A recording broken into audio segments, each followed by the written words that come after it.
Hey guys, Hindquarters here with another Kingdom Death Assembly Guide. This one's a little bit late off the bat, but nevertheless, here we are. Now, there is an assembly guide for this miniature on the official Kingdom Death website.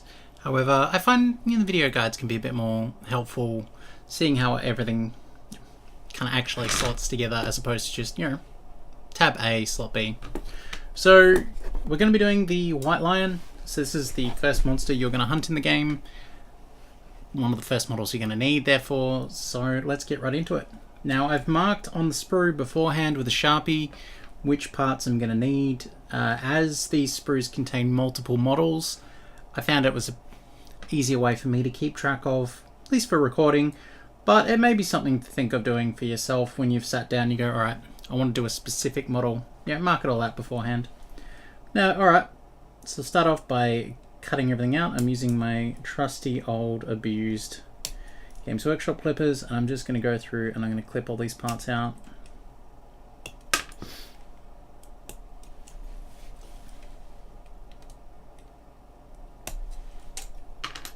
Now, I'm not worrying too much because I have a fair idea of how this is going to go together. I've built one of these before, however I did make a cock up on that one back in the day. That was before the build guides and such, of course, and that was, I put the lower jaw on after I'd put the upper jaw. Now that seems like a no issue kind of thing. However, it does cause problems. It doesn't actually attach properly. I ended up carving bits and pieces off, so ended up having to do quite a bit of repair work on mine. Luckily, we will learn from the past and we'll do much better on this one. So we just need the tail.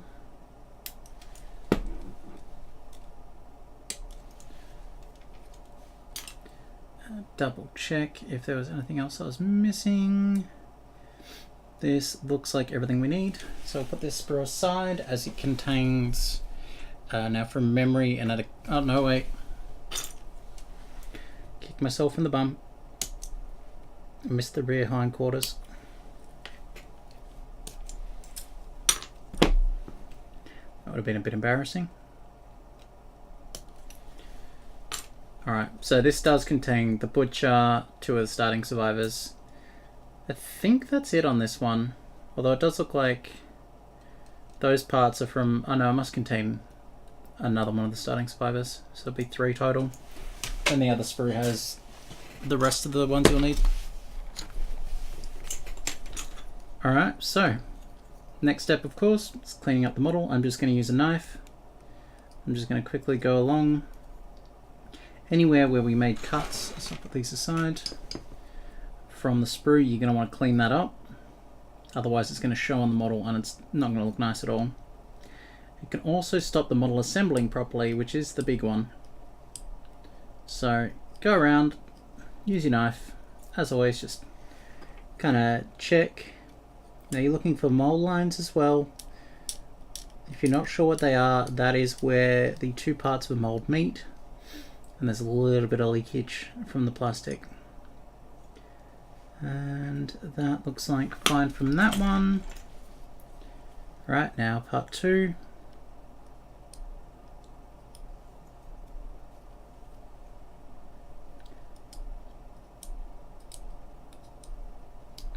Now I'm doing basically everything with my hobby knife, just using a random, no brand one I bought on the cheap.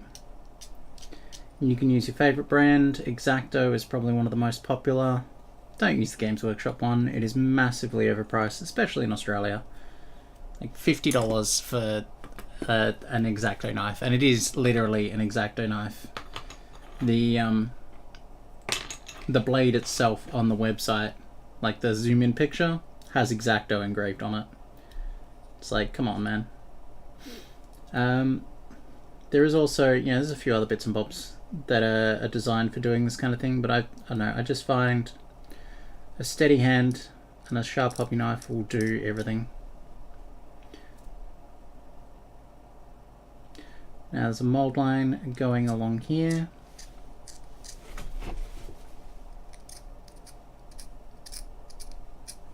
I have to say this isn't my favourite model, which is, I guess, an understatement. I really don't like the aesthetic of this model. I'm actually looking for a replacement for my personal copy of the game. Just don't like it. I think it looks kind of derpy. Same for the Screaming Antelope, unfortunately. At least with the Screaming Antelope, depending on how big the Screaming God is, I can use that as a replacement, but the White Lion, I'm just kind of on the lookout now for a nice lion miniature to replace it with, but obviously, you know, I know some people that think the opposite. They absolutely adore the sculpt, so to each their own.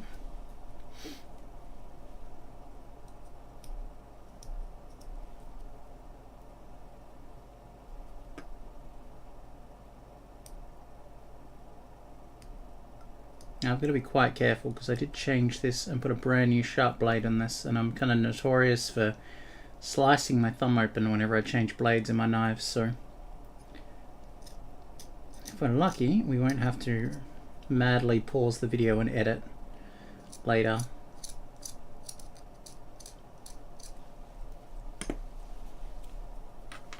As for assembly, I should show you guys. I will be using Tamiya cement. I finally got a new bottle. This one should be able to do it perfectly, for we won't need the extra thin, but you can get the extra thin. This stuff's probably good for your survivors as well. It's, as the name suggests, very thin, a little bit more precise. But for the lion and the larger models, the white bottle is perfectly fine. I think the orange bottle, from memory, is the exact same stuff as the white bottle, but it's a smaller size. So if you can't find the white bottle, you know, have a look. See if you can find the orange one, and just double check the labeling. You're looking for Tamiya cement is the name. Just the standard thickness.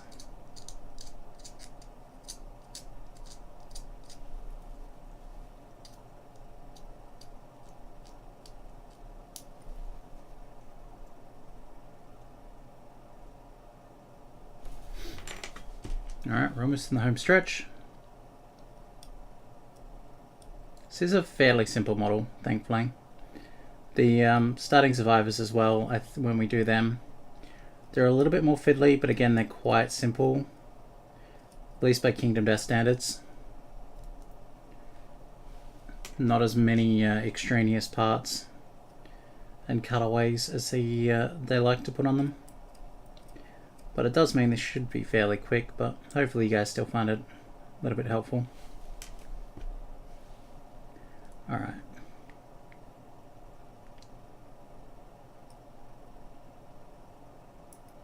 Now this, we need to be a bit more careful under the teeth. Don't want to ruin the gum. Just want to carve away where the cut mark from the sprue was, and not drop it on the floor like that. Almost.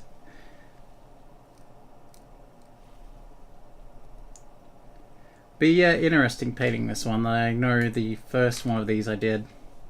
This one, of course, is for a commission. The first one I did for my own, I've kind of been quite ashamed of it. I've hidden it because it was when I first started painting again, and I did a horrible job, especially compared to like my standard now. But even to my standard then, it was just a bad job.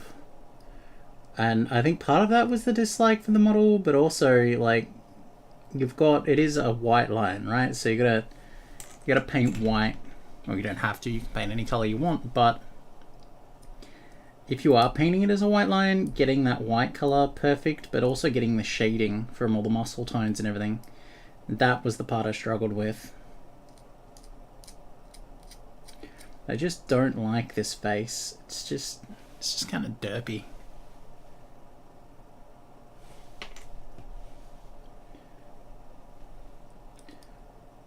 Can't remember. I know I nicknamed my lion, but I can't remember what I nicknamed it, because I nicknamed the Screaming Antelope the Derpy Deer, just because it just looked derpy as well. It looked like it was creepy. It had the creep factor from the hands and the teeth, but it just wasn't creepy enough to overcome the fact that it just kind of looked derpy. Alright, so let's get to the assembly side of it. Put our knife away before I slice myself open with it. You always want to be careful when you're using scalpel blades. They're scalpel blades. They're designed to cut into flesh, so let's get to it. So the first thing you're going to want to do is dry fit. Always dry fit. The white line unfortunately has massive seams even when you do fit this properly, so try and get it as smooth as you can. Alright, and now I'm going to get it apart.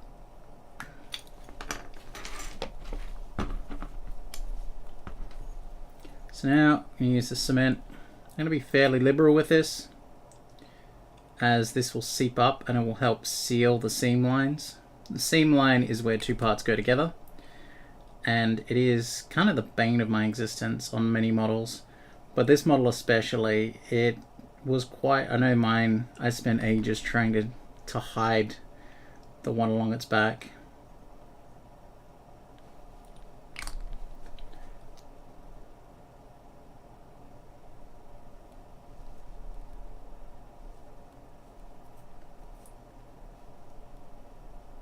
So you want to squeeze that tight together, seal it up. Now this time, place the lower part of the jaw first, then the upper part again. Now what just happened there was a bit of seepage up there that I didn't clean before, and it got on my fingers and started to cobweb, but that's not a big deal. Anyway, so alright, that will fit perfectly. Get rid of any excess. Now you do want to be careful you don't smear this onto the areas where you're not gluing. Now the reason for that is that a plastic cement operates by melting the plastic and then drying, and that bonds the two, kind of like a welding agent. So if you smear the plastic glue on an area of the model, like on say the fur or the skin would probably be one of the worst ones for this, it will start to melt the plastic and texture it. So you want to try and avoid that at the best of times. But that melting method, that melting factor, is what will merge the two pieces together and will help hide seam lines. That's what I mean by it seeping up. And I kind of smooth it down with my thumb. You can specifically go back and actually run a bit of glue down there, which we will see later on when it comes time to paint, and then scrape it back, and that as well can help hide seam lines. So next up, front paw. It's fairly easy going from here. So it's not a hard model. But if you're completely new to miniatures, like if you've come from a board gaming background and you've never done miniatures like that are multi-part like this, then I guess it's all kind of intimidating. Now from memory, that one goes there. So again, just getting the excess off. I don't have the same problem I've been having. So I've got a brand new bottle. Oh, the smell is potent though.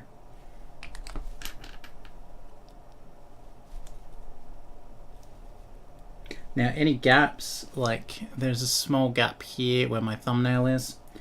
Now gaps like that, don't worry about them too much. It's just because the design, these are very old sculpts. We're going to have to go back and fill these in later on with, well, for me it's a little bit of liquid green stuff. Everyone has their own preference though. Now, the hindquarters. Let's see if I can remember how this goes together without having to... So that goes, yeah. That'll go there. Then the other one will go next to it. And that'll go on. We also have the paws. We'll do them last though.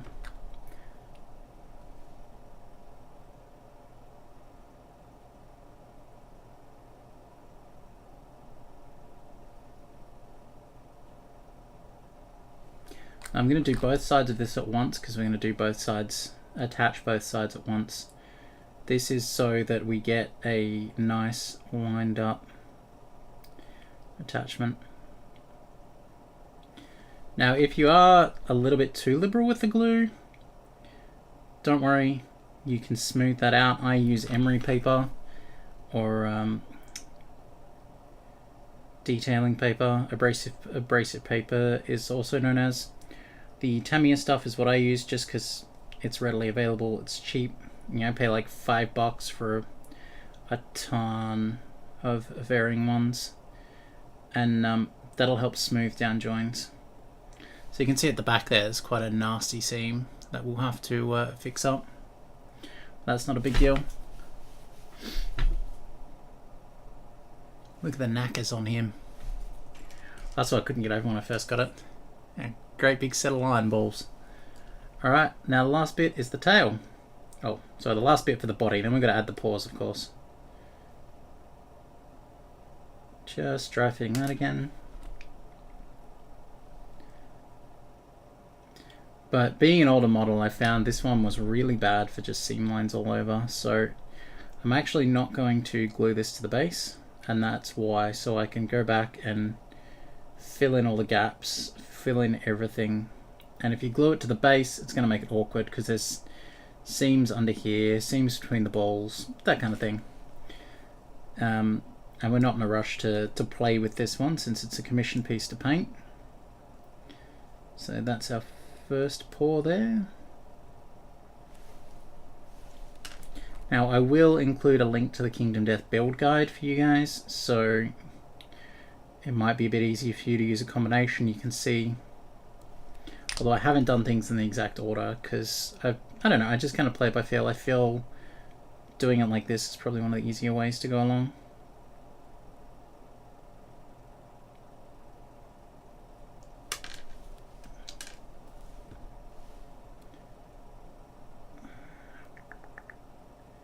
Get this to line up.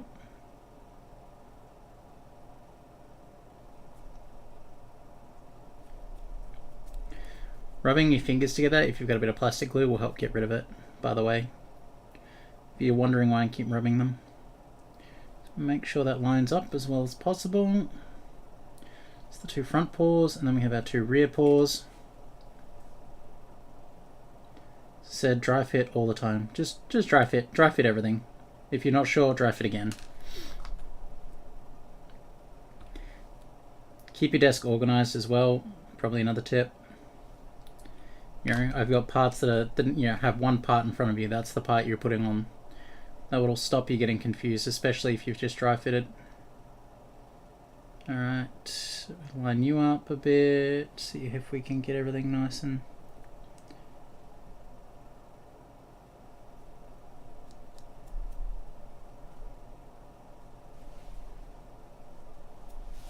One more. Should be this piece.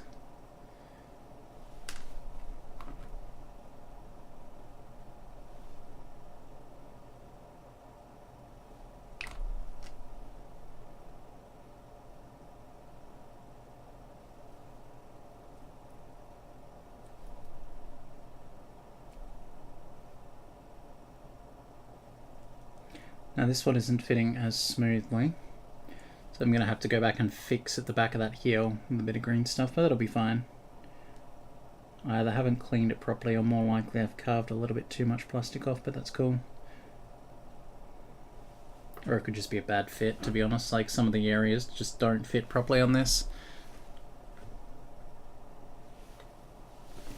Now, as far as basing goes, if you're not worried about going and leaving it off till the last minute, you're going to want a 50mm base that comes with the kit. These come in two halves. Personally, I leave the bottom half off until the very last moment. The reason for that is that I just spray paint this black. Easy, done. Whereas, obviously with this part, you're gluing the model to it. You might be adding sand, basing materials, what have you. So keeping it all separate, and then just glue them together when you're finished. But that is the white line. Obviously it stands up a bit better when it's glued.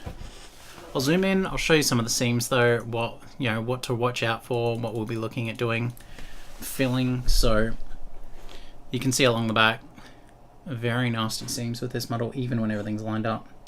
So little gaps like that, don't worry, these will happen.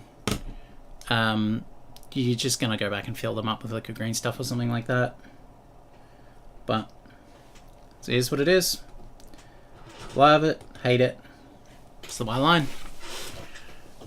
Thanks for watching. Links will be in the description. More videos to come. I'll be doing the starting survivors, obviously, pretty much everything in the core set. And keep tuned. I've got a special video about magnetizing your bases to swap in playing and display bases. Have a good one. Thanks for watching. Hopefully you found something useful. I'll see you next time.